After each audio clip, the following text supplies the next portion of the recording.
Aneta. Thank you for joining me today. Congratulations, firstly, on taking out the 2023 Contact Center Manager of the Year. Fantastic. And we love seeing not just the depth of talent, but actually passion and the innovation and the different thinking that every single one of our state winners brought to the table. So, number one, congratulations. Thank you, Fran, and hello. It's great to see you. Hello, great to see you as well. Um, I love having the opportunity to have a chat to people who are deep in the industry, right? You're in there, you're on the ground, but you're also in a role that needs to be strategic and influencing and really taking your organization forward. Yeah. Can you give us a little bit of a snapshot, I guess, of your career to here? What brought you? What are those different steps that you've taken throughout your career before you joined Honey Insurance? Yeah, absolutely. It's funny you asked that question. I often reflect on what my first contact center job was, because I am contact center, what I feel is born and raised. It was my first job, and I've just worked my way up, I guess, in this industry. But I started in life insurance sales, so essentially cold calling customers back in, I don't know, maybe 2011, maybe 2012. Yeah, probably 2012. Before all the commissions went through, and you could call customers and just start having a conversation with them about life insurance or funeral insurance. My number one advice to people when they're finding or not sure what they want to do is to do sales or be in a contact center. Because in my opinion, being able to talk and encourage someone to purchase something, firstly, is, in my opinion, one of the hardest jobs you could do. And secondly, working in a contact center opens up a whole world that you don't even know exists, doing a role in a face-to-face role or doing just something in a different industry. So I'm a big advocate for contact center work because I think it shapes the person that you're able to grow into and the career that you're able to build. So I started in an outbound sales role, and as soon as I got into that role, I didn't know what I wanted to do. I wasn't dreaming of being in insurance or being in a contact center. I just knew that I wanted a full-time role. I was fresh out of school. I didn't really want to study. I went straight into the role, guns blazing, really excited. And because of the energy that I had to just have a full-time job, I loved it. I loved learning how to speak to people. I typically had a little bit of anxiety about meeting new people, especially face-to-face, and being able to have a phone in between me and the other person was really, it allowed my confidence to grow. So within that, I then just moved through the business. So then I was able to become like a senior. So I was able to take more responsibility within the team, be able to role model the right behaviors. And then I moved over to general insurance, so selling home insurance and car insurance, which funnily enough is a much more tangible product for customers. It's something that they can really feel the impact of. And I did the exact same thing again. So I was in the contact center in sales and service. I got to practice how to listen to people and genuinely listen, not just hear, understand, empathize, hear from farmers that had all of their crops washed away from floods and understand the impact that was having on them. I then was able to use that and start empathizing and building a relationship with those customers and move into more of a senior role again, teaching and role modeling that behavior. Then I progressed into leadership. And to be honest, I feel like when you progress into leadership, you know whether you should be doing it or not. Totally agree. Yeah, I hate to say it, but you definitely know someone who wants to be a leader versus someone who wants to be a manager. And I'm very big on advocating for leadership over management. And so my style always was people first, whether that be customers or the consultants, and then everything else second. So how are you? How are your customers? And then move forward. I then I managed a complaints department. So I was able to lead the complaints department of the general insurance business, which again teaches you a whole range of new leadership styles, how to lead through adversity, how to lead through change. We had the GI Code of Practice go through in 2020. So leading that change was huge and really exciting, and understand how the code of practice then leans into supporting customers. And then I was lucky enough to move into Honey Insurance as the senior manager of the contact center. So I got to basically see a contact center from scratch.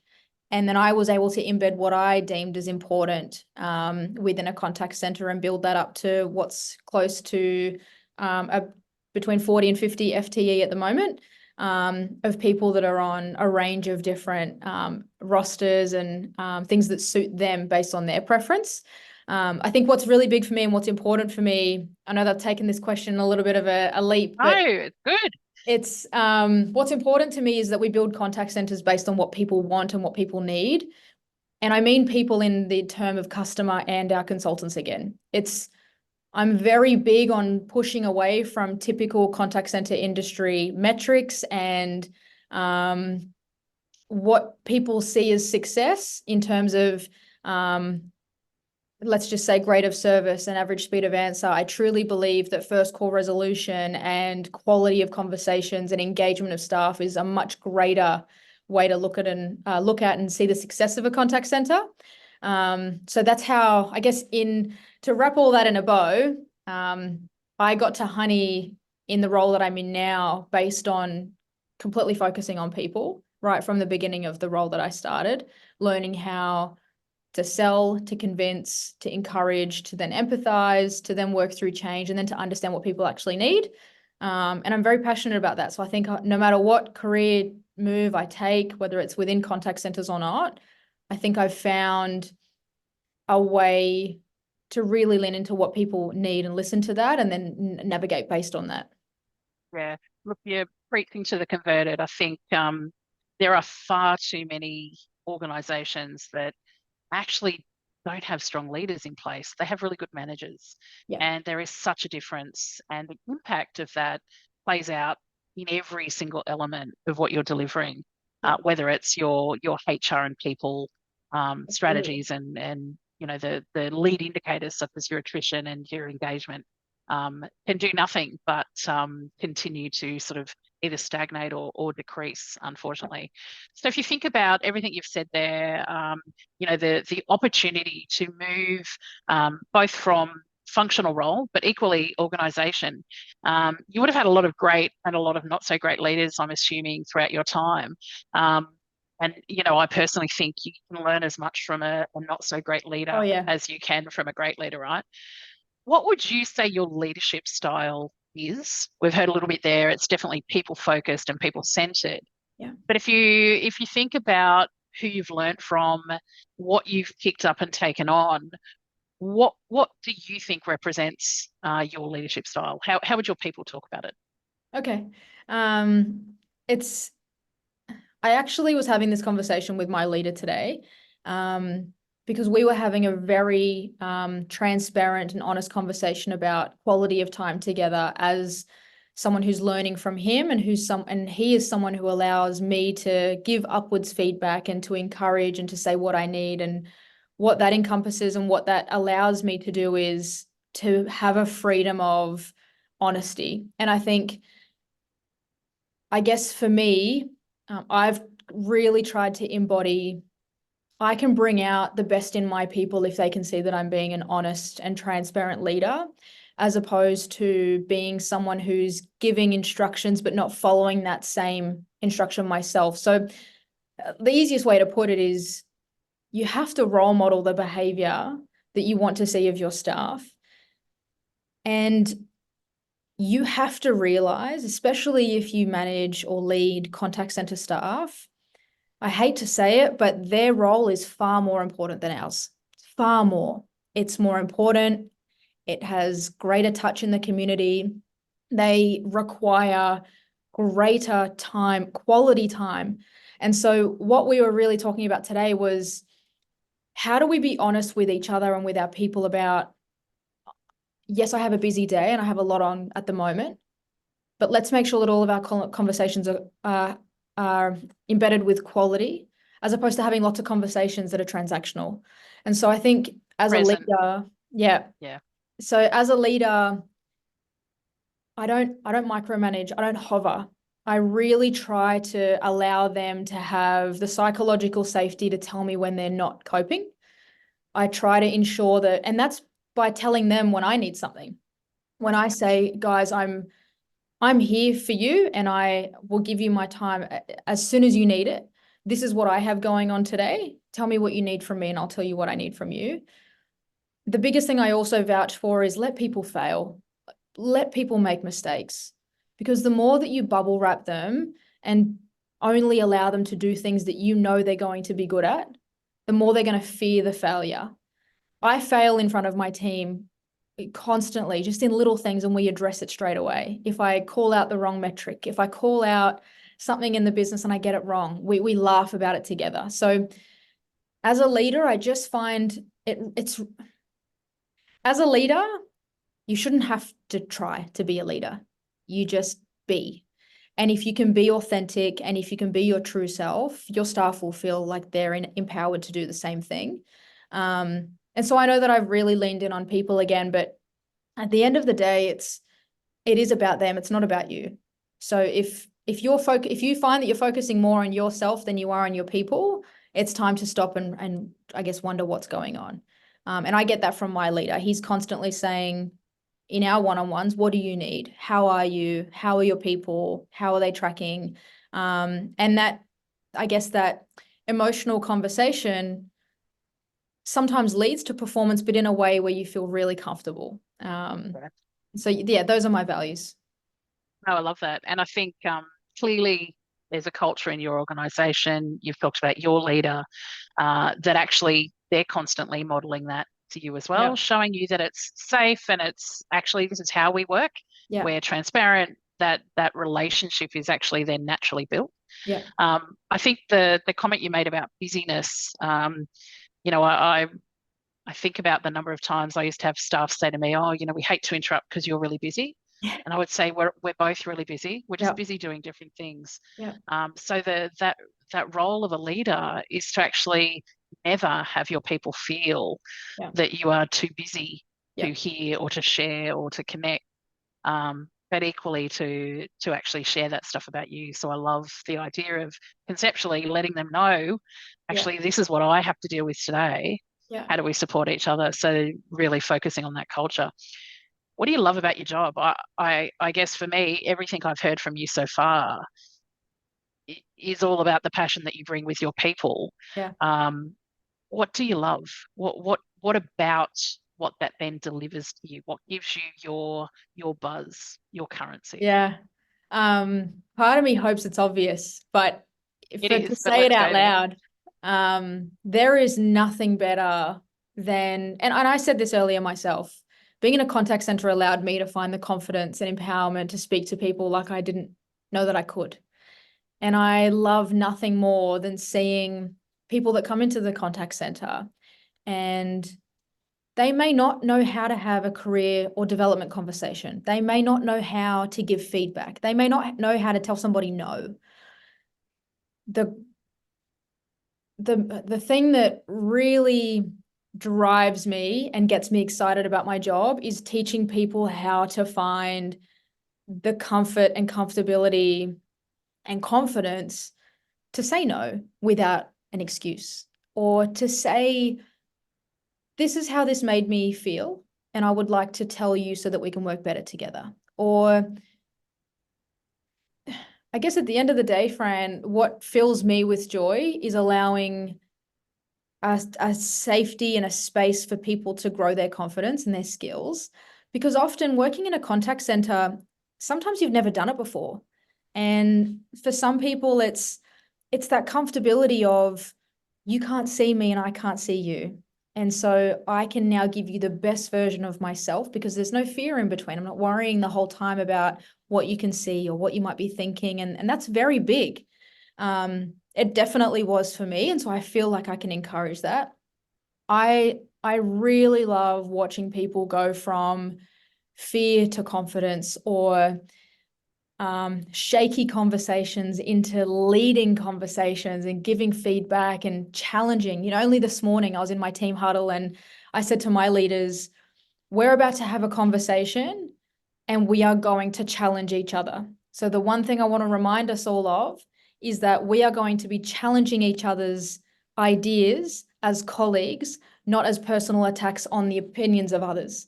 So let's make sure that before we have this conversation, we're ready to challenge one another in a way that's proactive and productive, and let's get to an outcome.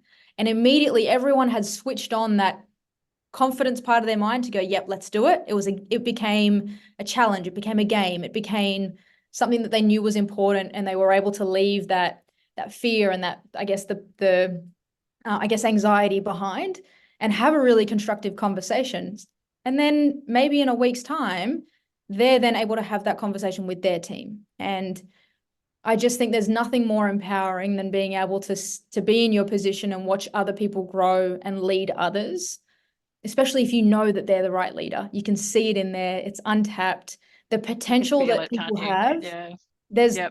there Yep. is no greater feeling. It's so rewarding.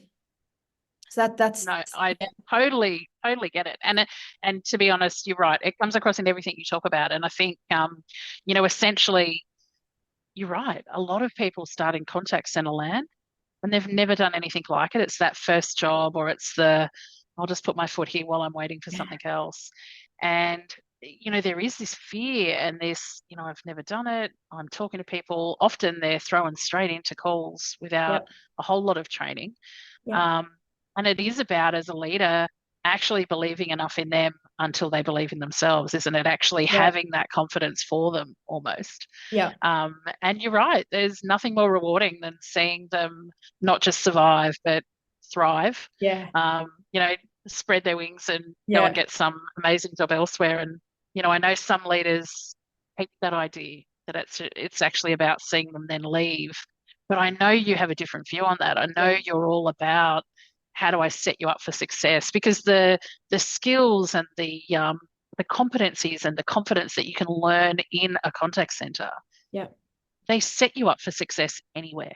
Anywhere. absolutely. If I look at the communication skills alone, the listening skills and deep listening skills, Yeah. listening to understand, to be able to then take that into any environment in your family, in your personal life as well, Yes. it's amazingly powerful. Yeah, I completely agree.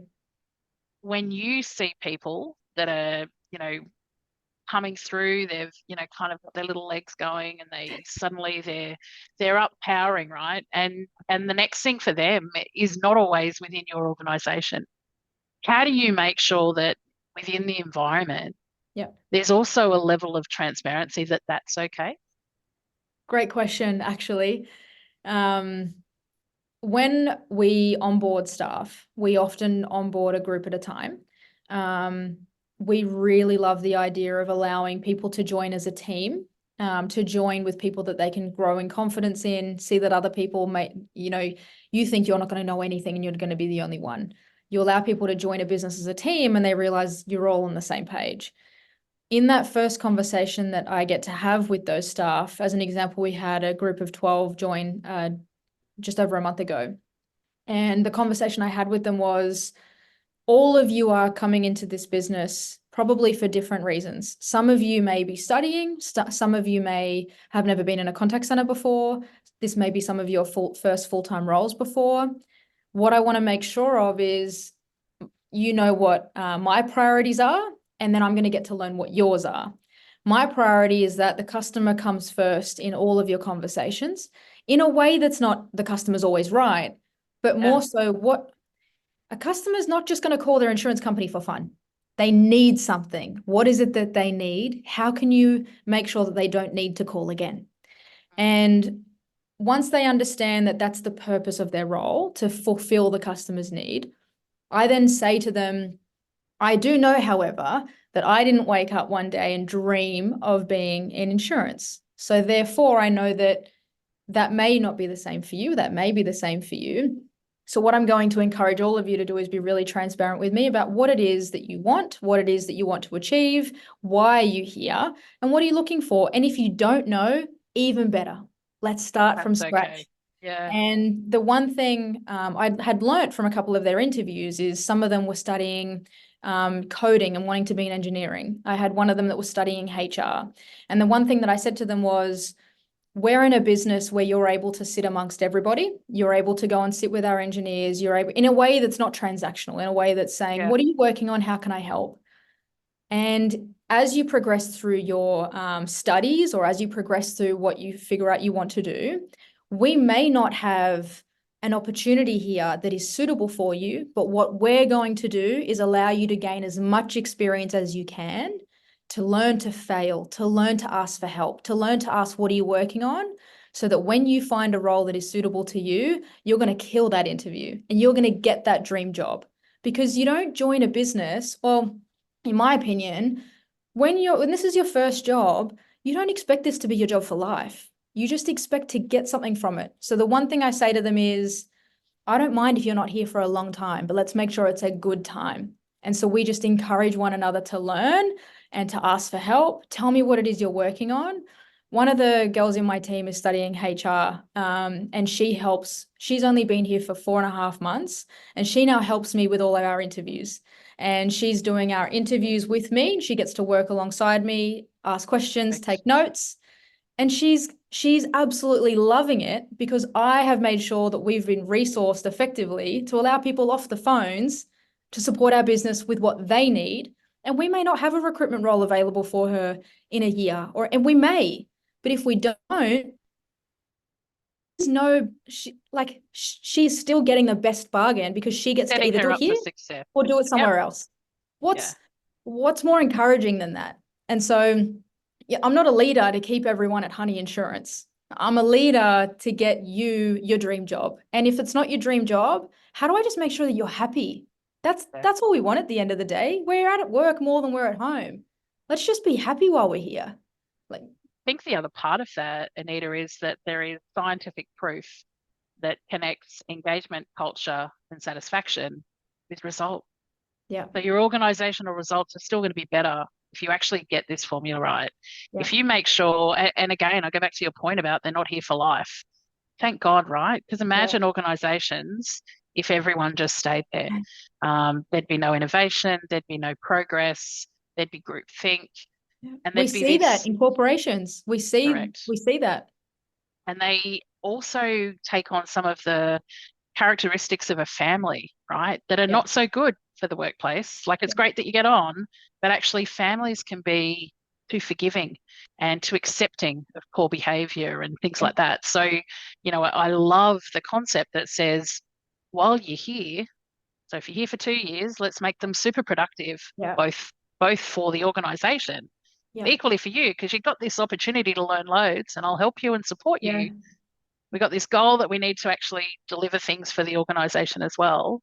But we also know, science tells us, if we get that people piece right, Yeah, the other stuff happens. yeah, People are more prepared to contribute that discretionary effort. They'll take that one extra call. They'll yeah, spend that extra 5 minutes making sure that that customer does not need to call back. exactly. They'll empathize in a way that's, still super professional and not taking it on. Because But it's it's about genuine. actually, yeah, it's real. And it's listening to understand their situation. You said before that, that old adage of the customer's always right. I heard something only this morning or yesterday actually, and it was the customer, how the customer feels to them at that time is always right. Yes. So actually, the customer isn't always right, but we also need to actually take on board that how they're feeling is totally about their perception and their reality, Absolutely. but it's also right for them. So, Yeah. this real shift that we see with organizations. Tell us about something that you have actually learned from one of your leaders, might be your current one, might not be, that has deeply influenced the way you lead and the way you think. Or is it just snippets from all of them? That's a great question. Oh, I think for me, I've been very lucky in the leaders that I've had over the years. And I don't know if that's because, I guess luckily for me, I was always very passionate about what I was doing, and I was very confident that what I was doing always had a purpose. And if I ever felt like something I was doing wasn't purpose driven, I moved away from it. So, maybe my leaders were able to see that and they were able to help guide me a little better in that way. The one thing that I really learned, and I'll use my current leader as an example, he is someone who is, in my opinion, very, very good at what he does and can also almost seem, and I'll use his name, he won't mind. It's almost like, oh, there's Angelo. Like he can seem intimidating or he can seem, but what he is passionate about his role. And what he allows is he'll have conversation with our frontline. He's the COO of our business, and he will thank our frontline genuinely by name for what they've been doing, specifically in what task. And that's not oh, guess what I did today? I thanked one of my staff members, but I don't remember their name, or I asked for their name beforehand. Not disingenuine. It's what he does is he removes people's perception of him by breaking the hierarchical barrier between who you perceive me to be versus who I really am. And he allows agents and staff members, regardless of where they are in the business, to feel heard and to feel seen. And I think the number one thing above salary, above everything else, in my opinion, is feeling recognized.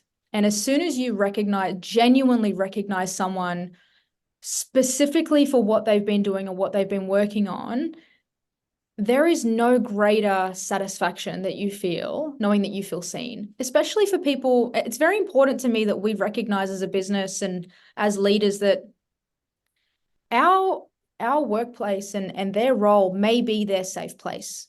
We may be their outlet. We may not be work. For some people, their role and their job is all that they have, or it is where they gain their happiness. So to know that they're being recognized in a way that they may not get elsewhere, to know that maybe they're the quiet one in the team who flies under the radar. I don't want flies under the radar stuff. I want to see the person who isn't shouting to the rooftops about what a great job they're doing. I want them to know that they're being seen regardless of how loud their voice is. And that's what Angelo does incredibly well. And I can remember that he worked in a business where I worked when I was a contact center manager, and he had no idea who I was when I'd first started, obviously, but he took the time to understand, to know what my passions were, just because we walked past each other every single day in the contact center. He broke down the barrier of being an executive and was able to make me feel seen and to encourage me to strive for my goals. And so what I've learned from all the incredible leaders that I've had, but Angelo specifically, is don't ever assume that someone thinks that you know their name, or don't ever assume that people know that you're not scary. People are going to create their own perception of who you are. But if you know their name and you know what they're working on, that can give them the encouragement that they just need to get through the rest of that day. You just don't know. And so, again, it comes back to, we're human beings. Yes, they're customer support or customer service representatives. Know their name, know what they're working on, know what they want to do. And again, it's engagement. It makes sure that they take that extra call because they want to do it. They know that they're being recognized and they care. And so that's probably been my biggest learning, is break the barriers. I love that. And I think, the days are gone where hierarchy actually rules. I think Absolutely. it's so disengaging and Yep. disempowering. And the difference, I think something you just said really resonated. The reality is, for some of your people, work is the safe space. So Yep. actually, you don't know what people are going through at any point in time unless they share it, and even then, you still get the Yep. sanitized version, right? So how you can actually impact them is, critical to your role as a leader. Yeah. So if you think about all of the discussion, again, continues to go back to people, which, to me makes sense, right? If you think about the challenge in a contact center environment, quite often it's the peripheral, it's the noise, it's the 15-minute interval metrics, and Yep. all of those things that you can have, whether it's your leaders, whether it's execs, whether it's Yeah. boards, whether it's, whatever. How do you allow the noise to happen, but not let it filter down to your people so that you're not seeing them react and get into the crazy, which Yeah. can often, it takes a very short amount of time for that to spread. Yeah. How do you keep your head and your focus in what you see as the things that matter and not let that noise penetrate and see you slip up? It's really, really challenging Yeah. if you are getting that peck, peck, peck Yeah. of things that you don't necessarily, they're important for other reasons, but actually you keep that protection for your people. Yeah. How do you keep your head out of the noise? One of my leaders in a previous role taught me, and it might sound silly, but taught me that in a leadership role, you need to be a duck. And the reason he said that, I'm sure you know where I'm going with this, is Yeah. a duck never looks stressed when they're paddling along the water, but you will best believe you get a sneak peek under the water and their legs are moving at 1,000,000 miles an hour. And for some people, it's just a silly analogy. It's just a silly metaphor. But what I noticed within that conversation is when I was being told as a customer support representative when I was on the phone, when I was being told about impacts and deficiencies and failures within our business that I, as an individual, wasn't able to influence, I was taking as many calls as I could in the best average handle time as I could with great quality assurance, but the results weren't adjusting. And so therefore, you're hearing the stress of a management team say, we need better grade of service. Our calls aren't being answered fast enough. We don't have enough people. People are leaving. And all they're doing is sharing all of that with their contact center staff, who then feel like they lack so much empowerment to be able to make any difference. All they're doing is feeling like they have to work faster. And therefore, they just become stressed and there's lots of calls, but they can't stop them from happening. And therefore, they leave because then they're not engaged. What I was able to really hear from that conversation, and I guess what was demonstrated by him, was he probably has an executive team or a board, like you said, or industry expectations of how the business should perform. But what he made sure to always do was to only allow me, I guess, the knowledge of the things that I could control. And so what I then learned from that was I'll be honest and transparent with my team on the things that matter. But in my opinion, the noise are the things that keep the business running, and they keep, people in their seat, and they make sure that we can make the business what it needs to be.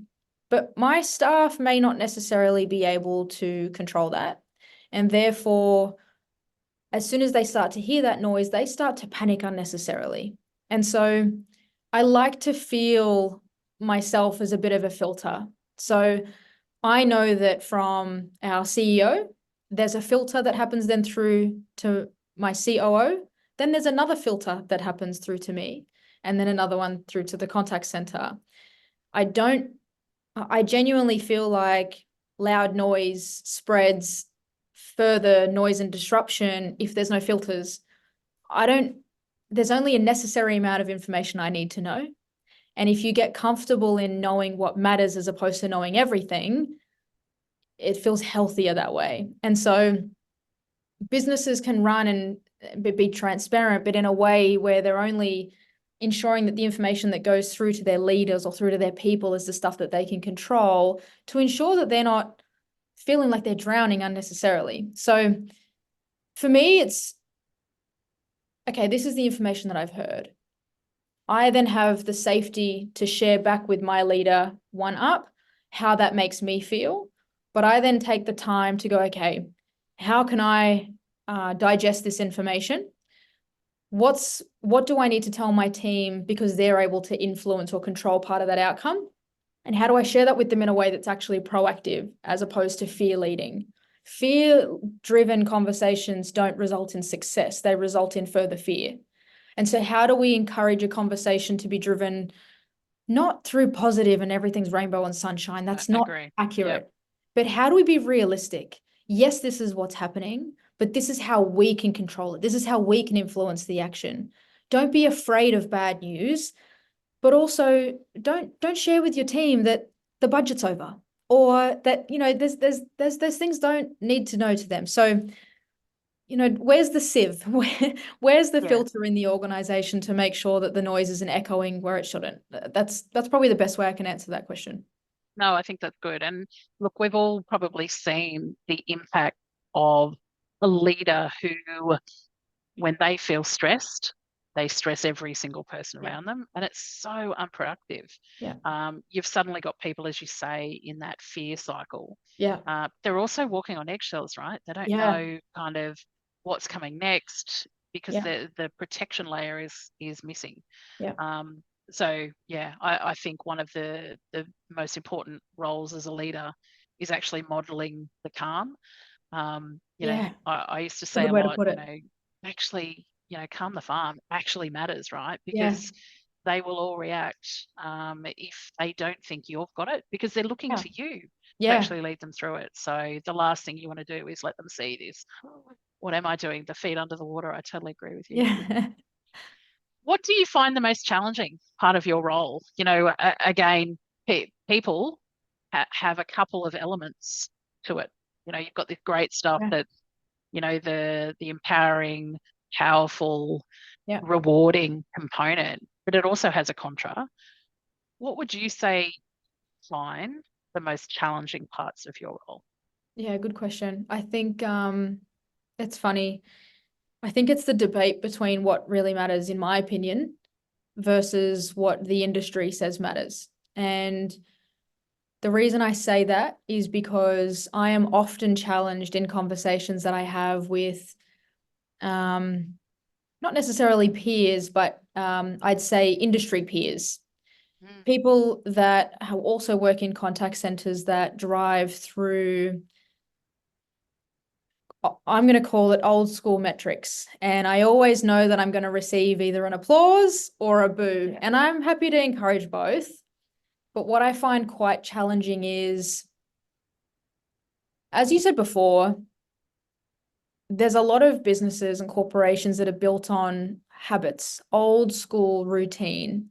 And you and I joke about this, Fran, but people get used to the comfort of failure if Yeah. it's a failure that they're used to. What I find is, and maybe this is because I have the luxury of working in a startup now, that I have been able to see how strong and how much success you can get from challenging the status quo.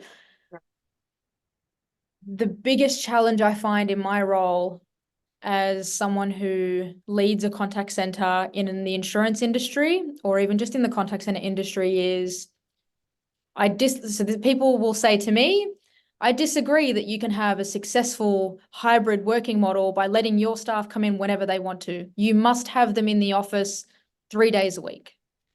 I'm constantly challenged, and I do enjoy this, but I'm constantly challenged by people telling me that I must measure a performance of a business based on one way, and me saying, but why? And I will continue saying, but why, through to there being no whys left, because that last one is where I sit. And I'm okay with that. But what that does mean is people become very loyal to their contact center metrics. Whereas I I think feel that's a like, great word. That's a great word to use there, because it is how the behavior plays out, isn't it? yeah, It's to this perceived historic yeah, position that they grew up in yeah, quite often. yeah, And it's easy yeah, because it's what's always been.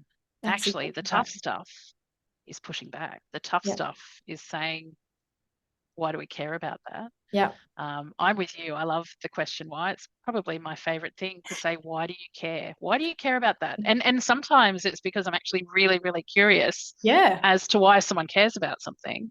Um, because as you say, the behaviors you then continue to see are still all about this number. I can make a number say anything. yeah, You'd be the exactly. same. You can Exactly, make a Fran. You hit the number nail on the say head. anything. Yeah. You just It's, come up with a different counting rule and definition set, right? yeah, And numbers can be anything. exactly. It's funny. I made a joke to someone the other day and I said, No, we're having like, it's really great. The grade of service for the week was at 98%. And they were like, oh, that's amazing. And I said, you didn't ask me what I'm basing that off. Yeah. What's the service percentage that I'm basing that off? Is it 5 minutes? Is it an hour? What is it? And so I only play these games and have this fun, not by way of being condescending or patronizing, but I really just want people to get away from using old school contact center metrics. We're not married to it. And in my opinion, I'm not loyal to the metrics. I'm loyal to the customer outcome. Yeah. No, And I like, love that. I think that's a nice position though, right? Because actually why do we you think about the metrics and I must admit when I came into a contact, probably one of the biggest things I couldn't get over was that everyone was still using the same metrics that they used 20 years ago. yeah, Because, if you think about progression, the innovation, the technology yeah, shifts, people leadership approach, everything has progressed so significantly. hmm, To think that what they were still anchoring to were these yeah, old fashioned metrics that, yeah, if I look at them in isolation, do they actually give me a strong and positive, engaged customer interaction and customer experience? No, they don't.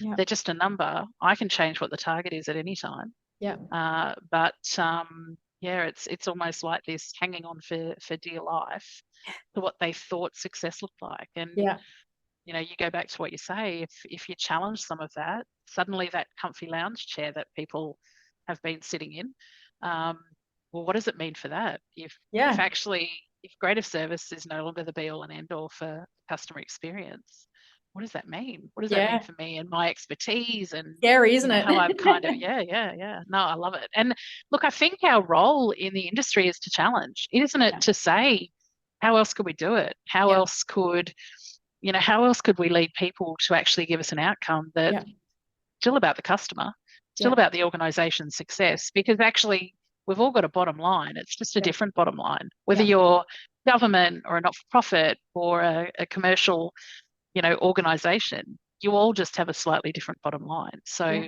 yeah, what we want to see across the industry is people, continuing to challenge what it is that's always been because yeah, again we wouldn't have any of the breakthroughs we're seeing now if people weren't prepared to challenge. So absolutely. don't give up that the fight on the why. I love it.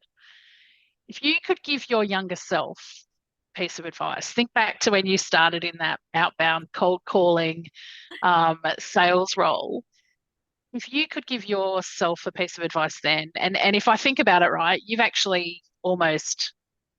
almost the wrong person to give the advice to. Maybe it's about giving advice to someone brand new when you talk to your new recruits. What is that piece of advice? Because in fact, you've navigated through it, right? You've learned, you've sucked the knowledge and the opportunity out of the people around you, your Yeah, leaders, your colleagues and teammates, and you've taken those bits that have actually resonated and built your own leadership yeah, pathway and journey from that, right? yeah. What would you say to people starting out? What's that thing, piece of advice? I think for me, and I'll try and answer this in two ways because I most definitely at the age of just turning 18, coming out of school, had really strong um I had a lot of anxiety, like I was mentioning before, about meeting new people. I didn't know how to talk to people. I felt like there was a I was so worried about walking into a business and wondering what do people think about the way that I look, or what about the way that, I grew up in a lower socioeconomic area? What if they don't like the way that I speak? What if they don't like, the way that I dress? And I had a lot of these really, I guess, materialistic fears of what are they going to think of me? And how do I overcome that? And what I think is so empowering about a contact center, and I hope that this is the same for the industry, at least for the parts of the industry that I've worked in, it's felt the same, is a contact center is the one place where it doesn't matter what you look like. Yeah, You are welcomed to do the role and learn and grow. We are an industry that creates abilities out of disabilities, and we're an industry that creates confidence in people who can't find the courage to have that face to face. We help people find the empowerment in themselves to say no to someone because there's a protection of a phone in between them, or a live chat, or if I could give myself any advice for when I was first starting in the industry, it would just be brave. Like, just take the step. Don't worry if your hands are sweating. Don't worry if, funnily enough, everyone else, and I still think to myself to this day when I go to the gym or when I walk into a busy restaurant, everyone is only thinking about themselves. No one is actually So watching true. you and wondering all No the one things that you're cares. No doing. one They cares. really don't. Yep. And so the advice that I would give is, just like you're thinking about all the things about yourself right now, is exactly what everyone else. The person shaking your hand is probably wondering what's going on in their day, what's going on in their mind. And so the one thing that I also share, I guess on that same note to the new starters in my business, and I say this to every single group, and I mean it, it's probably the one thing that I really sit within is, you are now sitting amongst a group of people who have different beliefs, who share different values, who are different genders, have different cultures, sexuality, all of it.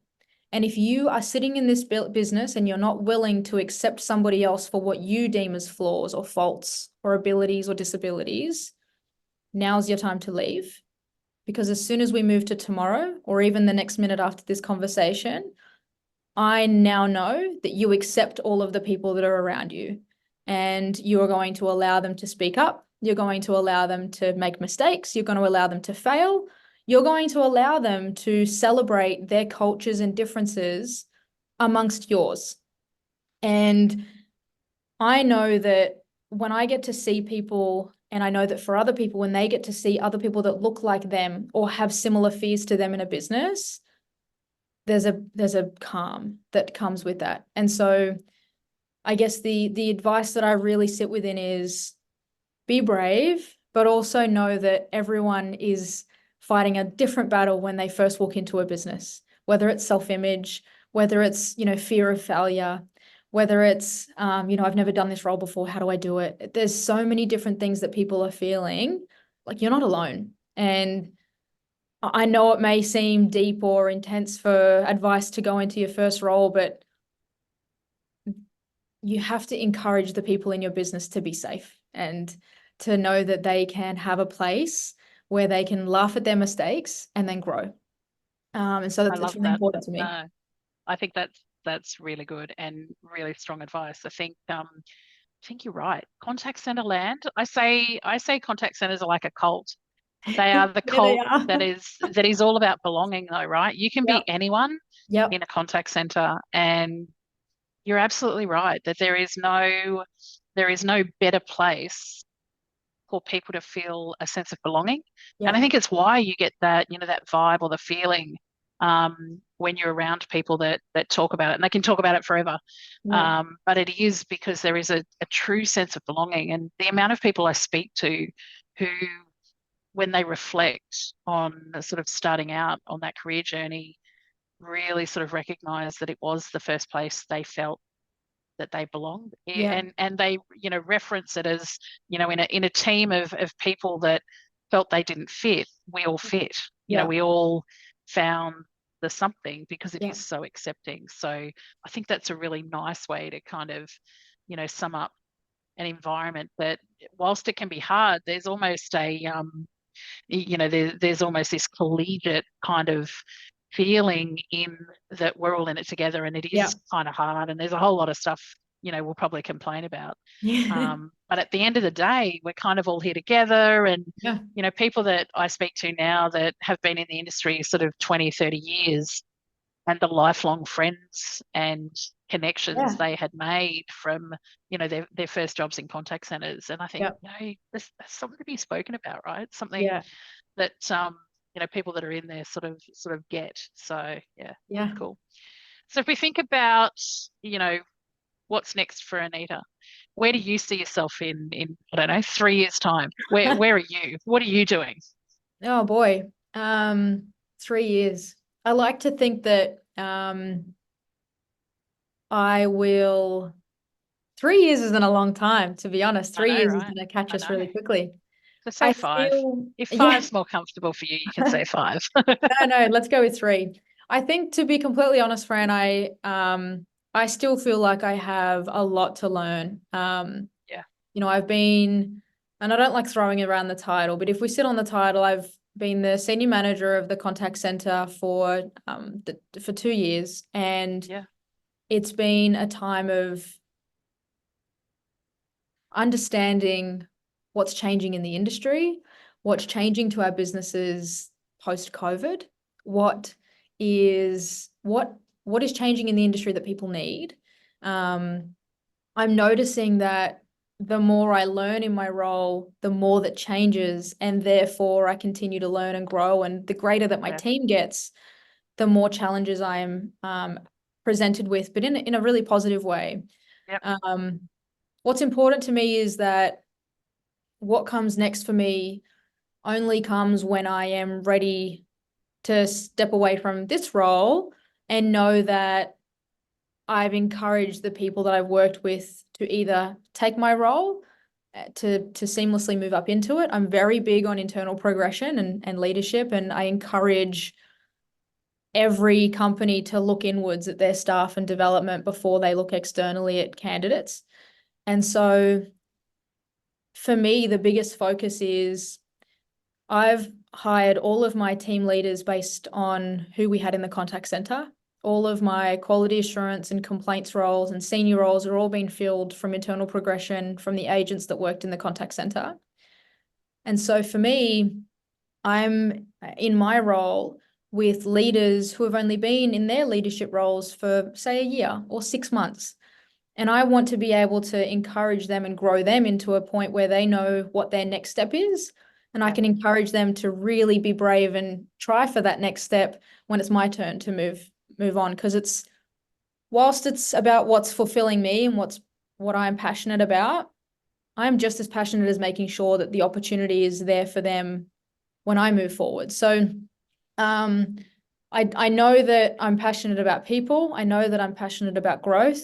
I love succession planning and understanding what opportunities does a business have internally that businesses look externally for, and how do you encourage internal progression. And so over the next 3 years, or even by the time the 3 years moves on, whether I'm in this role, another role in Honey, or somewhere else, I'd really love to be supporting the internal development of staff. I think it's so important that we, as you said, the contact center can be a cult. So how do we encourage the people that are so passionate about that contact center and have that belonging? If you don't know what they want or what they're passionate about or what their growth opportunities are, or what's the one fear holding them back from going for that dream role, I want to be able to really harness and encourage companies to look inward at their staff and see what is it that's missing, not as a group, as individuals. What do they need? yeah, And so a lot of businesses bring in external companies to go look at my business and tell me what the succession plan. No, we can do it. You, as a leader, you're having one-on-ones with your staff. And if they're transactional, you're not going to know what they want. Have the meaningful conversation, know what your people want, and then build a business model around ensuring that your recruitment strategy allows for that progression.